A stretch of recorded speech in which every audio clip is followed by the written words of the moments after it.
focus on money, finances later on. But I want to first tell us about vision. Amen. It's important to know what a vision is. Amen. A vision is something specific. Amen. A vision. I want you to actually, if you've come here, to take notes, because this knowledge that you are going to take is going to help you. And if you don't have any notebooks, you can, listen to it again, because we're going to have it on Facebook, I believe. Listen to it again, take note, and run with it, because your life will never be the same again. Amen. So the vision is something specific and unique. It's a picture of what you intend to achieve. What do you intend to achieve? It is where you're going. Are you going somewhere this year? Are you going somewhere? It is based on your talents and your desires. Dr. Miles Monroe is a great man of God. I've listened to him several and several times because he was a man of vision. And he said that vision is to accomplish what you desire so that you can have what you want. Amen. It's to accomplish what you desire so that you can have what you want. Vision, it is seeing the future. It's seeing the future before it comes into being. It's actually seeing the future that you desire. You see it now because you don't live in the future, you live in the present. But it's actually calling the future now, seeing the picture of the future now. That's vision. Amen. It is something that is not just perceived by the eyes, but it's a perception of reality. Vision is something real, something that you see. It is real. Amen. Amen. Vision. There's so much to say about vision. Certain translations in the Bible, certain Bible versions define vision as divine guidance. Vision can also be a divine guidance. Amen. Vision tells you what your future could look like. It tells you, gives you a picture of what your future may look like. Certain versions of the Bible also tells us about vision as being a revelation. Vision is a revelation. Vision is God's, revealing himself to mankind. Vision is interpreting God's mind. It's God's mind interpreted to you. Vision is also a prophecy. I will give you a few scriptures and you write it down based on what I said. Divine guidance, Numbers 12:6. God revealing himself to you. A prophecy, it's Nahum 1:1. This is everything that defines vision. You will see in those verses. In Numbers 12:6, in Nahum 1:1. This is the translation. You will see that what vision is. Amen. There's a famous lady who was blind. I know maybe some of you may know her. Maybe some of you may never have heard of her. She was called Helen Keller. And she was a physically blind woman. And she said something, you are worse than a blind person if you have no vision.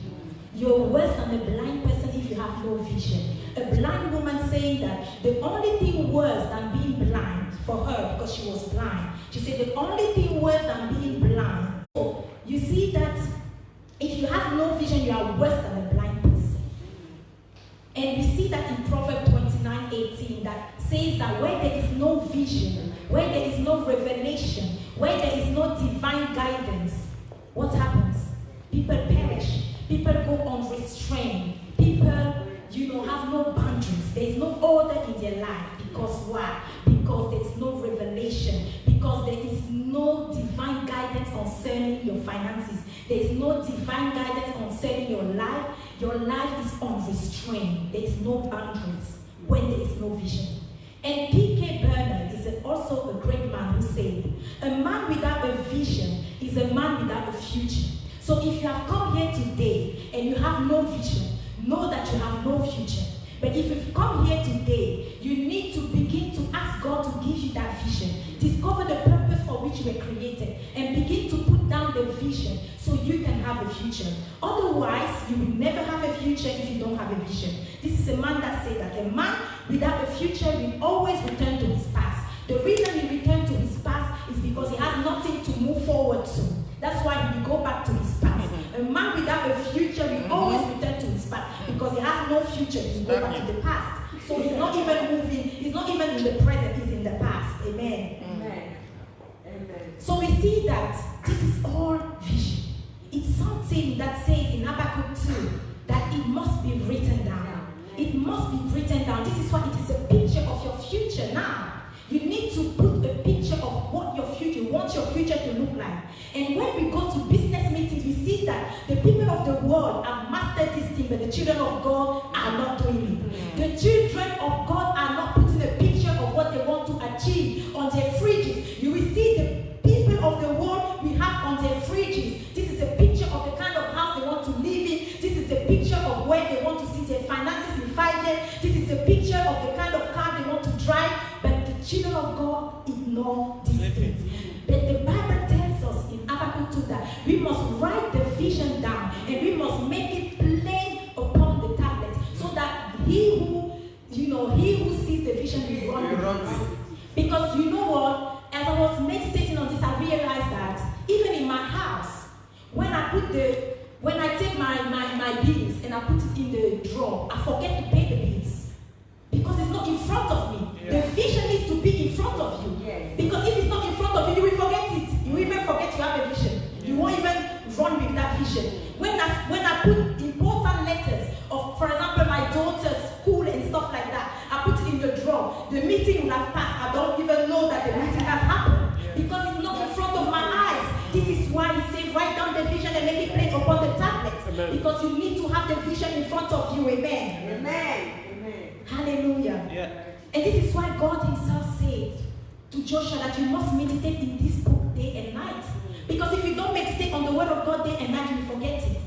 You won't remember it. This is so everything. It's the same thing with vision. If you don't look at your vision day and night, this is where I'm going. You will never go anywhere. And your future will still be the same. You will be the same. 5 years, 10 years time, you will be the same. Going around, same person, no change. But why is vision powerful? We see that vision is powerful because it brings freedom. You want to be financially free. You want to be financially free. God owns all things. Why are we poor? We want to be financially free. We see that Peter was freed from prison through a vision. Yeah. It's actually a vision that was actually coming already into reality. He was like, am I having a vision or is it a real thing? Following an angel of God. Do you see why? Because this vision brings freedom. When you have a vision, you are free. You are not in bondage. Amen. Amen. Amen. Why is vision so powerful? Second point, it brings direction and purpose. It brings clarity on your calling. Some of us, we don't even know our real calling. Where is God calling us? We don't have clarity. We don't even know where we want to go with God. We don't know what is the plan of God regarding our finances. What is the mind of God, the interpretation of God's mind. That's what vision is. What is it? But vision brings direction and purpose. We see that in the book of Acts 16:10. After the vision, Paul concluded that he was called to preach to the Macedonians. If it wasn't for the vision, he wouldn't know. He wouldn't have clarity upon his calling. But because of vision, he had clarity upon his calling. The third point, vision is an encouragement in ministry. It's an encouragement in your business. It's an encouragement in your life. If you don't have a vision, you're not encouraged. You don't even have the courage to wake up every day. I'm telling you, I'm very encouraged to work at the moment because I know that job is really, really, they pay me well. I'm encouraged. You need to find something to encourage yourself. Amen. Amen. They are paying me well. That is giving me encouragement to go to work. Isn't it? What is encouraging you to do what you want to do? You need to find something that will encourage you. Amen. We need to find something. Vision is what will encourage you. Vision is what will encourage you. You will be happy. The people are not happy. They are sluggish. They're lazy because they don't have anything to do. They just have nothing, no plan, no future, no life. But you need the vision. Amen. You need to come out of this place with a vision. Amen. Amen. We see this when God spoke to one of his servants saying, don't be afraid. It's in Act 18:9 to tell you that it brings encouragement in ministry. That was the third point. The fourth point is that visionaries are always rulers. When you have a vision, you will always rule. Yeah. You will always be the one in charge. You see, we are all here. We are all here under the vision of who? Mama and Papa. They're in charge. Isn't it? They're ruling. Yeah. It is not, it's a fact. God rules over all, yes, but still, on earth, You know what I mean? Yeah. If you have your vision, you are the ruler, you are the one in charge. But when you don't have a vision, you don't have direction, you are not in charge. You are the follower. You can't lead people. You are a follower, you are a sheep. You cannot lead anyone. Amen. This is the 4 things. Freedom, direction and purpose, encouragement in ministry, ruling. Amen. Yeah. Hallelujah. How do you receive vision? How do you receive vision? You probably come out of this place wondering, okay, what am I going to do? I told you from the beginning that vision is the interpretation of God's mind. First of all, you need to be connected to God to receive vision. Because how would you interpret God's mind if you are not connected to God? Some people are very religious, they just come to church every day, but they have no relationship with God. They are not connected to God. That's why their lives are the same and there's no vision. Nothing is happening. Yeah. How do you receive vision? You receive it through prayer. You receive it through prayer. You know the story in Acts chapter 16 when, when Paul had the revelation, he had the revelation that he must, there was a man in another city that, was told that, someone will come to you and you will pray for the person. You see how when you're a prayerful person, you will have visions. You will have visions. You see? And who is the giver of vision is God. So when you're connected to God, you automatically have a vision. And vision, when you're prayerful, you will have vision. I will tell you that in Jeremiah 23:16, it tells you that vision is not from the mind of the prophet. That's what it says in Jeremiah 23:16. It's not the prophet that will come and say, oh, God is doing this, he's done this, and God is telling me that this will happen. And it is not that. Vision is from the mouth of the Lord. Amen. It is from the mouth of the Lord. So before the prophet speaks, you see how it happened that Paul was told of where he was going to go, and the same person as well was told of where to go. God spoke to both. They were not unaware of each other. But some of us, when we come to church, we are unaware of what the prophet is saying. We don't even know what he's saying. He said, I prophesy you don't even have a clue because God has not told you anything. You haven't seen the vision of yourself. The prophet keeps speaking, but you haven't seen it. Because you yourself, maybe you're not even connected to God. You may be connected to God and speak to you. You don't know because you're not connected to God. You need to both be connected to God through prayer to acquire vision. Amen. Hallelujah. If you want a vision, really, what you will do, begin to pray. Pray hard. Say that, God, I will not, because people that were praying, they were receiving vision. Yes. You look at all the books of Ezekiel, book of Jeremiah, they were visionaries people. Yeah. They see things that are happening in the future, in the present.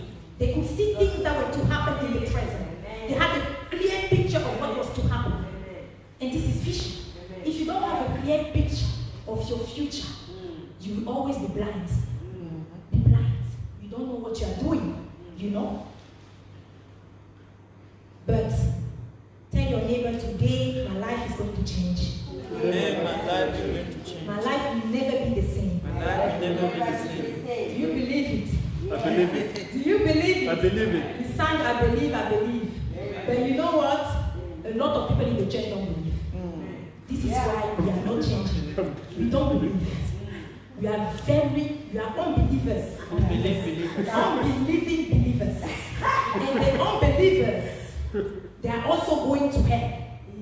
I want to tell you, the unbelievers are on the list of the adulterers and the murderers. They are all going to hell. It's worse to be in church and unbeliever. It's best to be outside. It's best to be outside, not to be in church. Because if you're in church and you're a doubter, it's not good to be. You're wasting your time. But we want to be believers. Amen. So now, as I've explained what is a vision, and as I've explained why it is powerful, and as I've explained how you can receive it from God, I want to now talk to you about taking ownership of your money. Why are Christians poor? Why are Christians so poor? And some people even believe that is the plan of God. Some people even believe that no, it is modesty to be poor. It's modest. It is not the truth. How can a God that has all things desire his people to be poor? And if you are poor, like Pastor David Major said, He said, if you come to the airport, you go to buy your ticket. I'm a Christian, I want to go and preach the gospel. Where's your money? I don't have money. Nobody will take you. Christian will not make you board the plane. It's money that will make you board the plane. That's it, because we need money to preach the gospel. So that's why God wants you to take ownership of your money. God wants you to be in control. God wants you to take charge. That's why you need a vision. You need to see a picture of your finances in 5 years' time. Bring that now. What does God want you to achieve? For the kingdom of God. Because the first purpose for which God will bless us is to advance the kingdom of God. I read an article that talked about a woman of God. She said, imagine when you go to heaven and people start greeting you. Hallelujah! You know the money that you pay for your tithe. It's what reached me in this village, in this area. Someone was able with that money to preach the gospel to me in this village. And I received Christ. And people will be hugging you in heaven. Your money contributed to my salvation. Your money contributed. Imagine with the money that you are giving, how many people you are reaching with the good news all over the world. And how you will have eternal dwellings in heavens just because of giving. That's why God is, they say there are more than 2,000 verses in the Bible. More than 2,000 verses that talk about money. Is God mad that we talk so much about money? And when we talk about money, people are upset. People think we shouldn't speak about money in the church. It is wrong because God is the owner of all things. He owns money. Hallelujah. So taking ownership of your money means being financially responsible. You have to be financially responsible this year if you want God to take you to another step. Amen. Amen. So I'm going to give you quickly 10 steps to how you can change your life for better. And how your life will never ever be the same. And I don't want you to just listen to the word and say that this was a powerful message, woman of God. No. I want the message to be engraved in your heart. I want the message to bring result and transformation. So that by next year we are all celebrating God's increase upon our lives. That we are not coming to the next vision conference still broke, still the same. No. That we are coming with a clear plan next time. That we know that God has surely visited us. Amen. Amen. So taking ownership, how can you be financially responsible? First of all, you need to recognize who owns all the things that you own, that you have. All the things, who owns it? Can someone answer? Who owns everything you have? Who owns it? Is it God? You're a clever people. You see? It is God. So you know that everything you have, it is God, isn't it? Your everything. God created man. He created the whole man with everything. With your heart, with everything that comes with you. Even He gives you power, isn't it? What does He give you power to do? To acquire her wealth. Imagine if you are sick. We just found about healing. If you are sick, you cannot work. Trust me. I'm telling you, people that are sick are struggling to work. Yeah. But God has given you healing. Yeah. He's giving you healing. So recognize, first of all, the first point to be financially responsible is to recognize who owns whatever you have. All the things you have are owned by God. You need to have an attitude of thanksgiving, an attitude of gratitude towards God, because He is your creator. And He tells us that He owns all things according to Psalm 24:1, that the earth is the Lord and the fullness thereof. Everything that is in the earth, it belongs to God. The people therein, everything belongs to God. Gold and silver, everything you think of belongs to God, including you, including your possession, everything that comes with you. Because when you were born with nothing. So every time you are working, recognize that it's God that gives you the job. Amen. Oh yeah. Every time you are opening your business, recognize that it's God giving you that business. Because you were born with nothing. Did you come with something? Did you come with $1 million? No. Now you have the money, you don't want to help anyone. Why? Because you're a stingy person. You see? If you don't have strength, when you work, you can't work. So you need to recognize, first of all, be thankful to God. Amen. Amen. Secondly, recognize that God wants to bless you.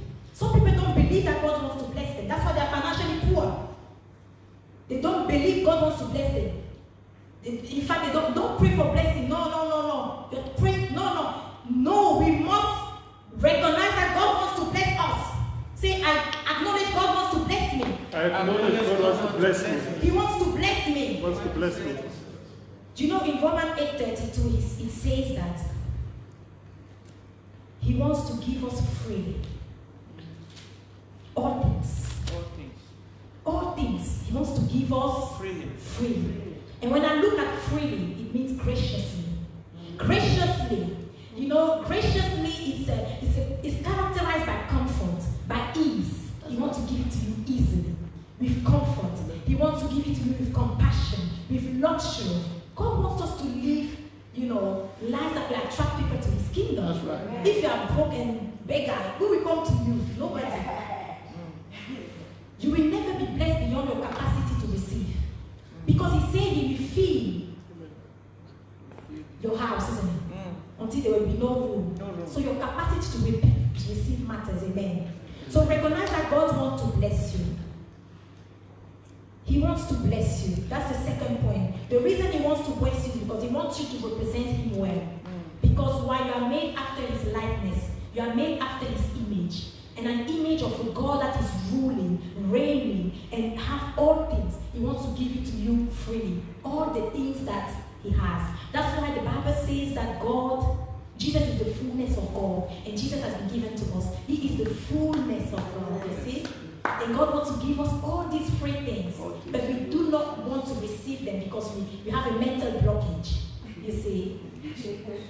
So the third thing is that we need to quit living a life of debt. How many of us are in debt here? I mean, have some form of debt, even if it's £100. How many of us? Maybe £100 debt, even £50 debt, even, you know, who has a form of debt that he owes something? I want to see your hand up. You see, half of the congregation have debt. You see, you got some form of debt, right? God is saying, quit that kind of life, though. It's not good. Stop that life. You want to create problems now that you cannot manage in the future. You are taking money now to solve a problem now that will be a burden in the long run. God wants you to quit debt, to run away from it, to stop it. Because why? The main scripture for this is Proverbs 22:7. Because the rich will always rule over the poor. The rich, the fact that he's giving you, Pastor, I'm giving you £200. You want to borrow money, £200. You give me back on Tuesday, okay? Tuesday. It's not pay my money. Pastor, I need my money back. I need my money back. You start putting pressure, imagine you're ruling over him because you are putting pressure on him. So much pressure because you are the one that owns the money. But you want to be under pressure all the time when you have a God that is powerful. You are under pressure, under pressure. Even when the baby comes to the house. You run away. I'm not going to open the door. No. You see why? Because you are a slave to them. You are their slave. You're a slave. You know what? Learn to do what you can, and what you can't, you don't do it. Yeah. You cannot, you know, you quit that life. Quit that life. It's not good. The visionary, like we said, he will rule. Because God wants you to rule. But debts, I read an article that says, it's an article on health. It says that debts are associated with anxiety. A lot of people are anxious. It's associated with anxiety, depression, relationship problems. A lot of people have relationship issues because of money. They don't agree on money. This person goes there, the other person goes there. And they are like this. You see, they don't agree. And they have issues because of money. That's why you should not have debt issues. You shouldn't, because issues with debt, it brings anxiety, it brings a lot of problems. The fourth thing is to stop wasting. How many of us waste food? I've tried my best not to waste food. I'm not saying that you should eat food that is already been in the fridge for 5 days and it gives you food poisoning because you want to. No. I'm just saying that as much as you can, cook the quantity that is required. Don't cook more than, and then you throw it in the bin. God hates people that waste. God hates people that waste. He doesn't like people that waste. We have the story of the shrewd manager. The shrewd manager was someone that was just wasting the owner's possession. He was a manager wasting the owner's possession, just squandering it, just using it anyhow. But you see, what happened? God fired him. The owner fired him. You are not worthy. Bring an account to what you've been doing with the money. He was fired. You see? So God hates people that waste. If you waste, you lose trust to manage bigger things. That's why he said, I cannot trust you with big things if you are wasting. Small things I'm giving you, you keep wasting. You waste. God cannot trust you with bigger things. Amen.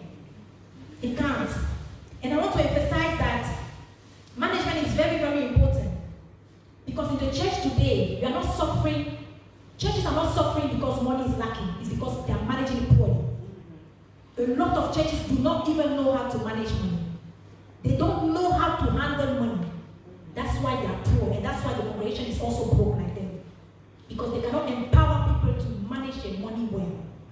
If you don't manage your money well as a leader of your church, what can you give your congregation? If you are always struggling yourself financially, how can you help someone else? God doesn't want us to be like that. That's why it's equip debt and stop wasting. You're wasting God's resources. You have to be diligent with the resources God bless you with. Amen. You need to take charge. Take ownership. And the fifth thing is you need to just stop being lazy. Stop laziness. Some of us are very lazy. And people that are lazy are poor. Poor people are always idle.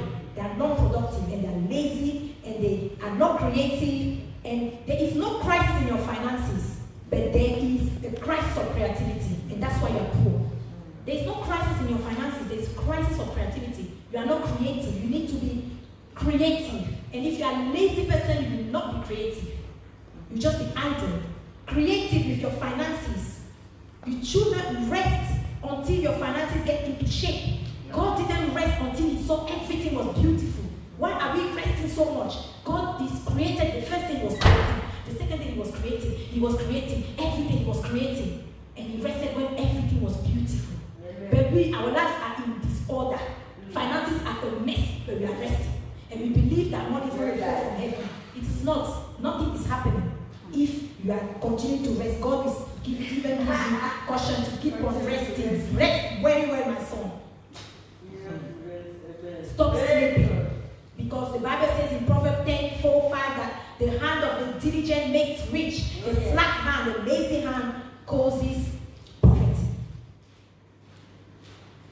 And he says that he who gathers in summer is a prudent son, but he who sleeps in harvest is a son who brings shame. Invest your money. Ecclesiastes 11:2. Invest your money. Invest in 7 ventures. Yes, in 8. You don't know which one will bring increase. Invest your money. Lazy people don't invest their money. That's why they are poor. They are not creative with their finances. You need to be creative with your finances. Amen. Amen. You need to save for the future. The 6th point, you need to save for the future. If you don't save, it is not good. Because even in the Bible, in Genesis 41:34-36, we see a story where they were asked to save for the years to come. Amen. And in Proverbs 21:20, it says that the wise, they store up choice food and olive oil, but fools, they gob theirs down. You see a foolish person's money will finish the day they get paid. It's finished. But you see the wise, they will store up. They will save for the future. Amen. You need to live within your means. That is the 7th point. Live within your means. You need to live within your means. Proverbs 13:7 says, one pretends to be rich, yet has nothing. That's the problem with African people. They always pretend to be rich. They are not rich. They drive big cars that they cannot afford. They drive they are in houses that they cannot afford. They are doing things that they just for people to see them, and they are nothing. That's what the Bible says. The Bible says that they pretend to be rich, but they have nothing. Your account is 0. But you are living the life that people are envying you. Don't envy people, because such people, they don't even have anything. They can't help you if you go to them. But they say another pretends to be poor, but he has great wealth. People that have wealth, you don't even know. They are very money. But the rich, the one with big cars, especially the black one, you see. Especially the black people, you see them with big cars. Ask them, maybe they are not even eating. Maybe they can't eat. It's not right, you see. We live pretentious lives. We are financially dead. We want designer shoes, designer clothes, you know, and we are compulsive shoppers. You know, a compulsive liar is someone that keeps lying without stop. A compulsive shopper is someone that as soon as he gets paid, he wants to shop. He wants to shop. Every time he gets paid, he wants to shop. The money is finished. If we are like that, we cannot. We are living above our means. God wants us to live within our means. Amen. It is written. Everything is written. Proverbs 13:7. That is written. Live within your means. Don't pretend to be rich when you are not. 8. Control your spending habits. Have an accountable partner like your wife, your friend, whoever. Have an accountable partner, because a lot of people, it's sad that even couples, they cannot be accountable to each other. One is doing this, the other one is doing that. And they are financially broke all the time. When they say 2 hands are better than one, you are 2, but you are more broke than oh, you are 2 people, you should be wealthier. Because 2 hands are better than one. But you are 2, but you are broke. This is against the will of God. It is not the plan of God. Have an accountable partner. Choose anyone to be your accountable partner. That okay. Do something to change your circumstances, to change your financial life. Number 9, set financial priorities. Amen. Mm-hmm. What are your priorities? What are your priorities? Who owns all things? What did you say? Who owns everything? God. So what is your priority? God. When you have money, who do you prioritize? Jesus. Do you prioritize Jesus for real? Are you really saying, or you are just talking? When you receive your money that you are blessed with your work, do you prioritize God? What is your priority? Do you put God first with that money? The one that is giving you the power to make the money, do you put it first when the money comes? So it means you don't recognize that it's the one giving you the power. That's why you don't put it first in your finances. No wonder why you're in financial mess. Because we don't have priorities. Tithe and offering first. You can come and see me, I will design a plan for you. Tithe and offering first, 10%. 10% tithe, 5% offering if you want. Whatever percentage you want to give for offering. Do that, then set your life in order. There are things you cannot do without in your life. Like the rent, the gas, the bills, but there are things you can do without. Set your financial priorities. Amen. The Bible says, Matthew 6:33, seek the kingdom of God first and his righteousness, and all these things shall be added to you. The riches, everything will be added to you. Amen. Amen. Whichever comes first, set financial priorities. Even in Proverbs 24:27, it talks about the fields first. The fields first and build the house later. That's Proverbs 24:27.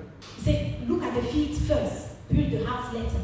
The fields, why? The field is your source of food, livelihoods.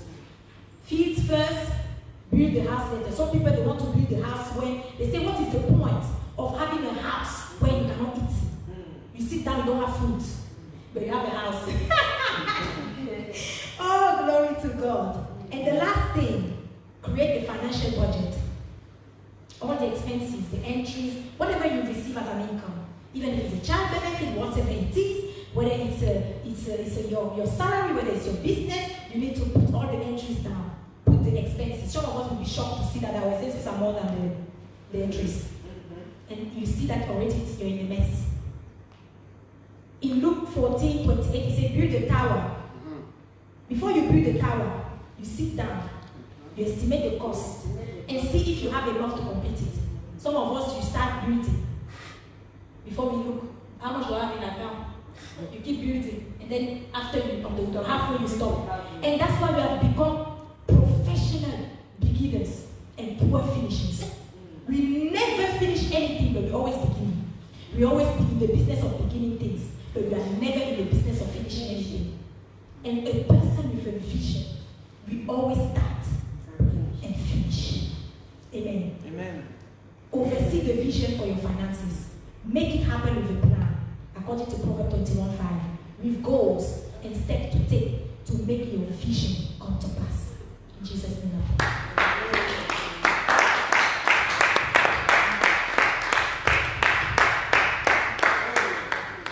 Amen. Hallelujah. That is very powerful. I just want to read a scripture, and I've got a gift for 3 people only. 3 in every service.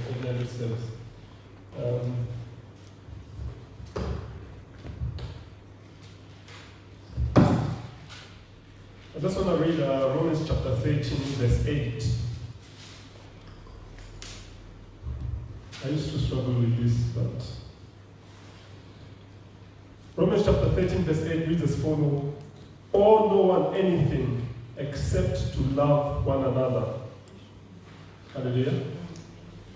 Owe no one anything. And as Pastor Audrey spoke, this is what I got. Debt is a temporary solution for a long-term situation. Hallelujah. So you are putting patches on your problem. You know. And one thing that I've also discovered, when you take credit cards, you tend to pay more than what you took. Hallelujah. And that is the whole plan of credit cards. They are not there to help you. They are there to make money off you. Hallelujah. You'll be excited they give you £500 credit, but they will get 3 times more than what they gave you. And I believe my wife went to a bank, and they told her, what credit lender do you have? Then she mentioned, even the lady at the counter shouted, hey, those people. Even the bank people know some of these people who don't have banks. We know them, they begin with V. Hallelujah. They'll put you in debt. Hallelujah. I've got present for 3 people, and we're going to take a song. I just want to ask 3 people, I'll pick randomly. Hallelujah. And I've got a gift. It's just that it arrived late, but I was going to give it. I'll give it. It's coming tomorrow. I'll give it. I'm going to pick random people. Hallelujah. People's heart are already beating. Hallelujah. People's heart are already beating. Hallelujah. Mama Solange, you don't need to tell us your secret, but can you just give us a hint of one of your visions? 5 years.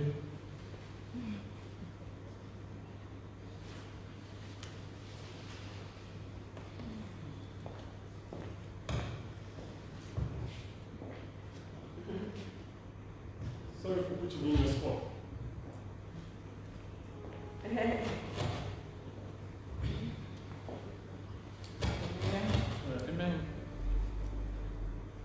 You say to give my vision, is what you mean? Yeah, just a little hint on your long-term vision. My vision is to go deep in the world of God, especially this year. I asked God because previous year I wasn't really deep in love, but this year I say I will focus more than everything that I will do. I will give all my all to God this year. Yeah. That is my vision for this year. Can we clap hands for that? So I owe you a book by Mike Murdoch, The Assignment. Hallelujah. So you can hold me accountable, just that it can lift. Hallelujah. I sat with someone, and someone asked me, what is your long-term and short-term vision? Hallelujah. I came to realize there are 2 parts to vision. You can even add a 3rd one there. There are 2 parts. There's a vision that you make for now, and the vision that you make for later. And we see that Joseph had a prophecy, revelation, that there were going to be hunger. And he told Pharaoh, the king of Egypt, saying what? We're going to do this now. For 7 years, in the time of wealth, we will be storing. Hallelujah. And in the time of hunger, starvation, we will be. It's funny that people who are always saving are the ones who are always lending. Hallelujah. Yeah. People came from Canaan to come and get food. And that's where we find the brothers of Joseph coming back to Joseph, whom they sold into slavery, to come and get food. Hallelujah. So, Stabika, what is your short-term vision and your long-term vision. Short-term vision, I guess I've got the yearly vision, and I would say short-term 3 to 5 years I'll look at as short-term. I haven't brought my laptop, they've all been written till 20 years. So what I would do, my short-term vision for this year,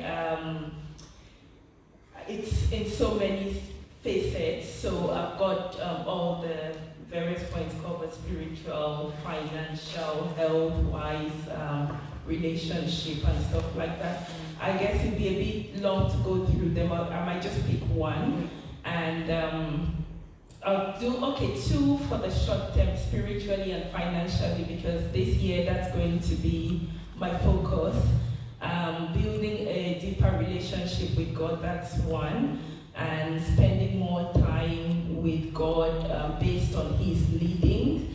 And I had a word from God personally in the crossover, and I've been trying to walk with that word. And as I walk with it, I kind of see other parts of my life open to Him, to His leadership. Like my finances, short term, I'm trying to clear up debt.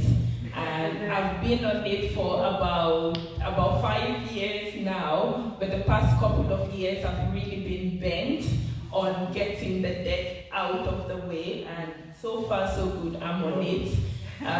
So short term, I think within the next 3 years it should be completely clear, and long term financially would be more of investing once that is cleared up and the savings starts and stuff like that. The longer term, into the 10 and 20 years, by God's grace, would be more towards the work that He's placed in my heart with the children and starting an academy. So that's in the long term. Obviously taking steps this year towards that, but eventually I think I'll put it in the long term while I start now. So that's just a little bit. So I owe you Double Diamond by Mike Maddock. Yeah? Book. Don't worry, I won't choose you. Some people are already shaking. Hallelujah. Man of God, the Spirit of God is leading into you. What is your plan? Amen. Spiritual plan. Firstly, I want to see people come to the genuine love of God. I believe there's so much sectionalism in the church. I believe that the little vision in churches has made it seem as if the church is divided.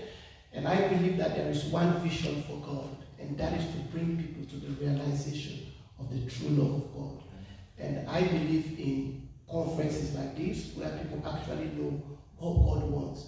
How does God want us to serve Him? And I believe that the kingdom of God on earth now have a very long way to go, in the sense that we don't understand exactly what the kingdom of God is. And I believe that the view of the kingdom is seen through love. And God has put this burden on my heart that it's not only about coming to church and learning principles, it's expressing the love of God. So my plan for the next 1 or 2 years is to take Oasis from the pulpit into the streets. Because I believe that if you're talking about love, you must practicalize love. There are many people, unbelievers like them, that don't really see what we express in here. The expression must go out there. And I believe that demonstrative love is what really saves people. Now, on the financial bit, I believe that every man of God at some point must stop working. And I believe that working is the enemy's medium, long time, to keep us focused on natural things. The Bible says the kingdom of God is not in meat or drink. You see, I think we are looking so much for meat and drink, and we forget about the kingdom of God. So I believe that not only for me, but for every man, at some point, we must be employers of labor, so that we can employ people to do our businesses while we do the work of God. And my very short-term vision is to make sure that ministries like this actually grow. So short-term, medium-term, and long-term. Okay, so I want to give you a book. Who do you pick for me to give a book? Who? Okay, so I'm gonna give you the. So you need to hold me accountable. I'm going to give you a book by Mans Marot, The Power of Vision. Me. Well, he picked Yeah, you. he picks you. Okay, thank you. Hallelujah. Praise God. So I owe Mama Solange The Assignment by Mike Meda, Sister Edinka, Double Diamond, and Pastor Audrey, The Power of Vision by Mans Marot. Hallelujah. Give us a song. Hallelujah. Give us 5 minutes, please. Fantastic. One thing that leapt out to as Pastor Audrey was speaking was God wants to bless you, but you have to know how to receive. Yeah. If you don't know how to receive, God can be pouring out to you. And the West. Let's, in this little bit of time that's left, try to focus on God and try to open our hearts enough to receive what He has for us. Amen. So let's try that. We're going to sing a song called Hungry I've Come to You. And the chorus is, I'm falling on my knees, offering all of me. Jesus will all this past is willing for me. So, Hungry I've Come to You.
Receive our blessing.